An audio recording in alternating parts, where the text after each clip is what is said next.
Hi friends, welcome back to Chaitra all in one ವ್ಲಾಗ್ಗೆ ಎಲ್ರಿಗೂ ಸ್ವಾಗತ. ನಾನು ಇವತ್ತು ಅರ್ಲಿ ಮಾರ್ನಿಂಗ್ 4:30 ಆಗಿತ್ತು. ನಾನು ವೀಡಿಯೋ ಮಾಡ್ತಾಯಿದ್ದೀನಿ. ಸೊ ಟಿಫನ್ಗೆ ರೆಡಿ ಮಾಡ್ತಾಯಿದ್ದೆ. ಹಸ್ಬೆಂಡು ರೆಡಿ ಆಗೋದಕ್ಕೆ ಅಂತಂದ್ಬಿಟ್ಟು ಹೊರಟಿದ್ರು.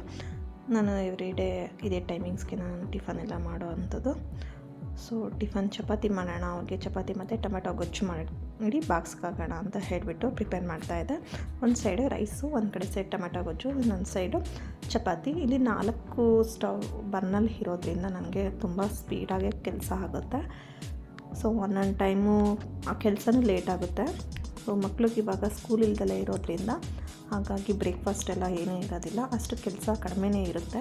ಬಟ್ ಇವರಿಗೆ ಬ್ರೇಕ್ಫಾಸ್ಟ್ ಹಾಕಬೇಕಾಗುತ್ತಲ್ಲ ಅಂತ ಹೇಳಿಬಿಟ್ಟು ಇವ್ರಿಗೆ ಬ್ರೇಕ್ಫಾಸ್ಟ್ ಮಾಡಿ ಬಾಕ್ಸ್ಗೆ ಹಾಕಿ 3 ಚಪಾತಿ ಹಾಕಿ ಸ್ವಲ್ಪ ಲೈಟಾಗಿ ರೈಸ್ ಹಾಕ್ತೀನಿ.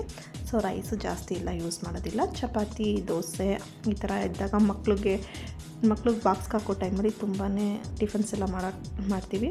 ಸೊ ಇವಾಗ ಸ್ಕೂಲ್ ಇಲ್ದಲ್ಲೇ ಇರೋದಕ್ಕೆ ಏನು ಮಾಡೋದು ಏನು ಅನ್ನೋ ಒಂದು ತುಟ್ಟು ತಲೆನೋವಿರುತ್ತೆ. ಸೊ ಹಸ್ಬೆಂಡನ್ನ ಕಳಿಸಿದಾದ್ಮೇಲೆ ನಾನು ಹಸ್ಬೆಂಡು ಹೋಗಿದ ತಕ್ಷಣವೇ ನಾನು ಮನೆ ಕೆಲಸ ಎಲ್ಲ ಮಾಡೋದಕ್ಕೆ ಸ್ಟಾರ್ಟ್ ಮಾಡೋದಿಲ್ಲ.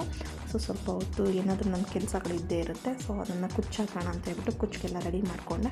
ಸೊ 6 o'clock ಆಗಿತ್ತು. ಆಗ ಎದ್ದು ಕಾಫಿ ರೆಡಿ ಮಾಡ್ಕೊಳ್ಳೋಣ ಅಂತ ಹೇಳ್ಬಿಟ್ಟು ಫಿಲ್ಟರ್ ಕಾಫಿ ರೆಡಿ ಮಾಡ್ಕೊಳ್ತಾ ಇದ್ದೀನಿ. ಸೊ ನಾನು ಫಿಲ್ಟರ್ ಕಾಫಿನೇ ಕುಡಿಯೋದು ಅಂತ ನಾನು ಹೇಳಿದ್ದೀನಲ್ಲ ನಿಮಗೆ. ಸೊ ಫಿಲ್ಟರ್ ಕಾಫಿನೇ ನನಗೆ ತುಂಬಾ ಇಷ್ಟ. ಅವರ ಹಸ್ಬೆಂಡ್ಗೇನು ಕಾಫಿ ಎಲ್ಲ ಏನೂ ಕುಡಿಯೋದಿಲ್ಲ. ಅವರು 5:45ಗೆಲ್ಲ ಹೊರಟ್ಬಿಟ್ಟಿರ್ತಾರೆ. ಸೊ ನಾನು ಕಾಫಿ ಮಾಡಿಕೊಂಡು ಮಿಕ್ಕಿದ್ದು ನಾನು ಈವ್ನಿಂಗ್ ಮತ್ತು ಹಸ್ಬೆಂಡ್ಗೆ ಪ್ರಿಪೇರ್ ಮಾಡಿಕೊಡ್ತೀನಿ. ಸೊ ಒಂದು ಕಡೆ ಸೈಡು ಹಾಲು ಇಟ್ಟಿದ್ದೀನಿ.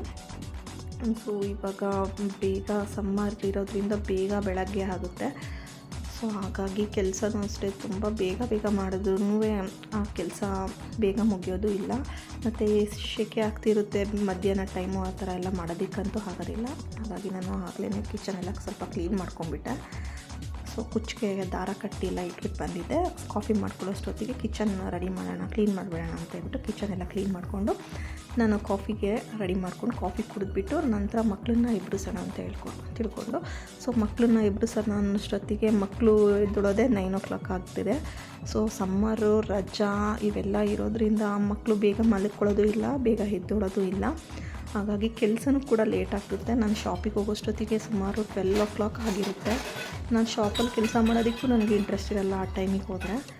ಹಾಗಾಗಿ ಸ್ವಲ್ಪ ಹಂಗೂ ಬೇಗ ಹೋಗೋಣ ಅಂತ ಮಾಡ್ತೀನಿ, ಆಗೋದೇ ಇಲ್ಲ. ಸೊ ನೋಡಿ ಇವನು ಮಲಿಕೊಂಡಿದ್ದಾನೆ. ಇನ್ನು ನೈಟ್ ಹೊತ್ತು ತುಂಬ ಕಷ್ಟ, ಮಾರ್ನಿಂಗ್ ಎಬ್ಬಿಸೋದು ತುಂಬಾ ಕಷ್ಟ.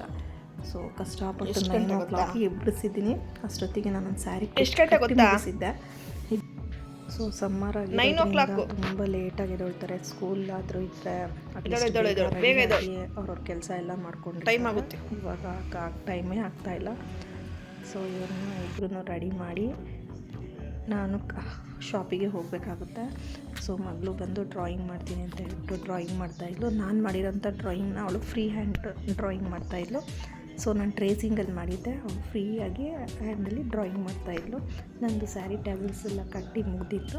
ಸೊ ಫ್ರೆಂಡ್ಸ್, ನಾನು ನೆಕ್ಸ್ಟ್ ಲಾಗಲ್ಲಿ ನಿಮಗೆ ಕಮ್ಮಿಂಗ್ಸ್ ಲಾಗಲ್ಲಿ ನಾನು ಇದ್ರ ಸ್ಯಾರಿ ಟ್ಯಾಸಲ್ಸ್ ಯಾವ ರೀತಿ ನಾನು ಮಾಡ್ತೀನಿ ಅಂತ ಹೇಳಿಬಿಟ್ಟು ಒಂದು ವಿಡಿಯೋ ಮಾಡ್ತೀನಿ.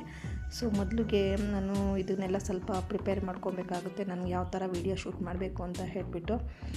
ಸೊ ನಾನು ಆನ್ಲೈನಲ್ಲಿ ಇದು ಡ್ರೆಸ್ ತರಿಸ್ಕೊಂಡಿದ್ದು. ಸೊ ತುಂಬ ಚೆನ್ನಾಗಿತ್ತು ಫ್ರೆಂಡ್ಸ್. ನಾನು ವೇರ್ ಮಾಡಿರೋದು ನಾನು ನಿಮ್ಗೆ ತೋರಿಸ್ತಾ ಇದ್ದೀನಿ. So dress materials is so good, ಚೆನ್ನಾಗಿದೆ. ನಾನು ಇದು ಮೀಶೋದಲ್ಲಿ ಬೈ ಮಾಡಿದ್ದು. ಸೊ ನಾನು ಡಿಸ್ಕ್ರಿಪ್ಷನ್ ಬಾಕ್ಸಲ್ಲಿ ನಾನು ಇದರ ಲಿಂಕ್ ಹಾಕಿರ್ತೀನಿ.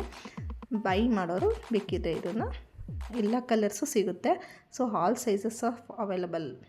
ನಾನು ಯೂಶ್ವಲಿ ಕೆಲವೊಂದು ಡ್ರೆಸ್ನೆಲ್ಲ ಮೀಶೋದಲ್ಲೇ ನಾನು ಪರ್ಚೇಸ್ ಮಾಡ್ತೀನಿ, ನೀವು ಒಮ್ಮೆ ನೋಡಿ.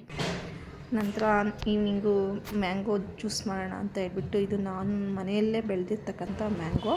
ಸೊ ಮ್ಯಾಂಗೋ ಜ್ಯೂಸ್ ಮಾಡೋಣ ಅಂತ ಹೇಳಿಬಿಟ್ಟು ನಮ್ಮ ತೋಟದಲ್ಲಿ ಸಿಕ್ಕಿರ್ತಕ್ಕಂಥದ್ದು. ನಾನು ಇದಕ್ಕೆ ನೋಡಿ ಯಾವ ರೀತಿ ಮಾಡ್ತಾಯಿದ್ದೀನಿ ಅಂತ ಹೇಳಿಬಿಟ್ಟು ಏಲಕ್ಕಿ ಪುಡಿ ಹಾಕ್ಕೊಂಡೆ.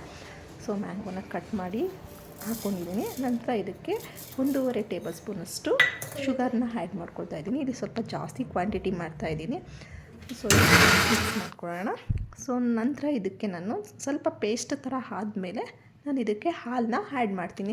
ಇಲ್ಲಿ ನಾನು 2 ಗ್ಲಾಸು ಹಾಲು ಹಾಕ್ತಿದ್ದೀನಿ. ಸೊ ನಿಮಗೆ ಹಾಲು ಬೇಡ ಅಂತ ಅಂದರೆ ನೀರು ಕೂಡ ಹಾಕ್ಕೋಬೋದು, ಯುವರ್ ಆಪ್ಷನಲ್ಲ. ನಾನು ಅದನ್ನು ಇದನ್ನೇ ಹಾಕಬೇಕು ಅಂತ ಏನಿಲ್ಲ. ನಾನು ಸ್ವಲ್ಪ ಹಾಲಿತ್ತು, ಹಾಗಾಗಿ ನಾನು 2 ಗ್ಲಾಸ್ ಹಾಲು ಹಾಕಿ ಮಾಡಿದೆ. ಸೊ ತುಂಬ ಥಿಕ್ನೆಸ್ ಆಗಿ ಬರುತ್ತೆ ಫ್ರೆಂಡ್ಸ್. ನೀವು ಬೇಕಿದ್ರೆ ಇದನ್ನು ಹೆಚ್ಚಿಗೆ ಮಾಡ್ಕೋಬೋದು ಅಥವಾ ಸ್ಟೋರ್ ಮಾಡಿ ಇಟ್ಕೊಂಡು ಮಾರ್ನಿಂಗು ನೀವು ಕುಡ್ಕೋಬೋದು. ನಾನು ಮಾಡಿದ್ದು ಈವ್ನಿಂಗು. ಸೊ ಮಕ್ಳುಗಳು ಊಟ ಮಾಡಿದ ತಕ್ಷಣ ಜ್ಯೂಸ್ ಏನಾದ್ರು ಕೇಳ್ತಾರೆ, ಫ್ರೂಟ್ಸ್ ಏನಾದ್ರು ತಿಂತಾರಲ್ಲ, ಸೊ ಹಾಗಾಗಿ ಇದನ್ನು ಜ್ಯೂಸ್ ಮಾಡಿಕೊಟ್ರೆ ಕುಡಿತಾರೆ ಅಂತ ಹೇಳಿಬಿಟ್ಟು ಮಾಡಿದ್ದೆ. ಸೊ ನಾನು ಆ ಮಾವಿನ ಹಣ್ಣಿನ ಓಟೆ ಬರುತ್ತಲ್ಲ, ಆ ಓಟೆ ಒಳಗೆ ಇರ್ತಕ್ಕಂಥದ್ದನ್ನ ಸ್ಕ್ವೀಸ್ ಮಾಡಿ ನಾನು ಮತ್ತೆ ಅದಕ್ಕೆ ಗ್ರೈಂಡ್ ಮಾಡ್ಕೊಳ್ತಾ ಇದ್ದೀನಿ.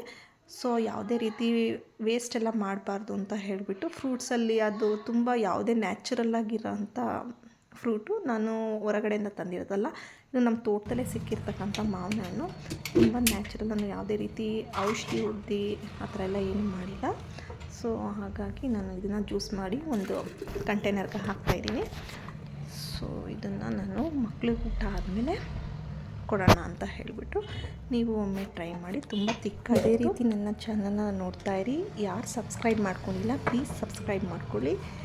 Thank you for watching.